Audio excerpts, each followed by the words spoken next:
అంబేద్కర్ను అవమానిస్తారా? వర్ధంతి జయంతులను నిర్వహించారా? కనీసం గేట్లు కూడా ఓపెన్ చేయరా? ప్రజలు కూడా నివాళులర్పించనివ్వరా? బీఆర్ఎస్ నేతలను కాదు అంబేద్కర్ను నిర్బంధించారు. మీ నిర్లక్ష్యం వెనుక ఉద్దేశం ఏంటి? మీరు పెట్టేది తెలంగాణ తల్లినా కాంగ్రెస్ తల్లినా? కాంగ్రెస్ తల్లిని తెలంగాణ తల్లి అంటే ఊరుకోం.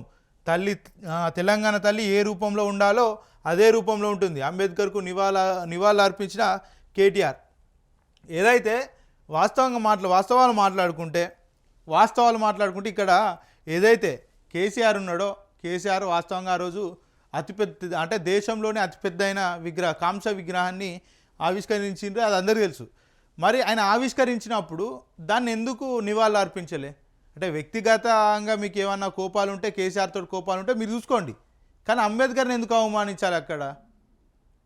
అంటే మన తెలంగాణ రాష్ట్రంలో అతిపెద్ద అయిన విగ్రహాన్ని చూసి పక్కన ఉన్నటువంటి ఆంధ్ర రాష్ట్రంలో కూడా మనకంటే కొద్దిగా పెద్ద ఉండాలన్న ఉద్దేశంతో వాళ్ళు స్ఫూర్తిగా తీసుకొని వాళ్ళు కూడా పోటాపోటీగా ఇంకా కొద్దిగా పెద్దది కట్టారు.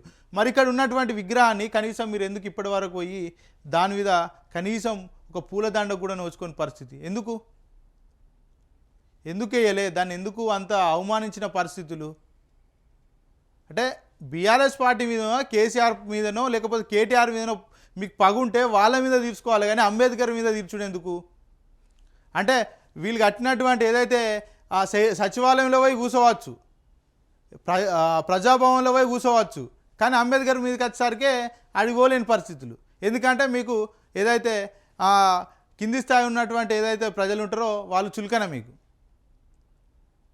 సరే రేవంత్ రెడ్డి కంటే తెలియకపోవచ్చు, బట్టి విక్రమార్క ఏం చేస్తున్నారు, దామోదర్ రాజనరసింహ ఏం చేస్తున్నారు, ఎవరైతే ఇప్పుడు ఉన్నటువంటి మంత్రులు పొన్నం ప్రభాకర్ ఏం చేస్తున్నారు, వీళ్ళందరికైతే కొద్దిగా అవగాహన ఉన్నది కదా అంబేద్కర్ మీద కావచ్చు, రాజ్యాంగం మీద కావచ్చు. వీళ్ళేం చేస్తున్నారు?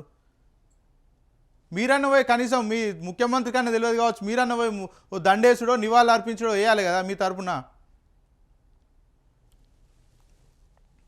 ఎంతసేపు రాజ్యాంగాన్ని అవమానించుడే, రాజ్యాంగం వ్యతిరేక పనులు చేసుడే తప్ప ఇక వేరే ఏముండదు.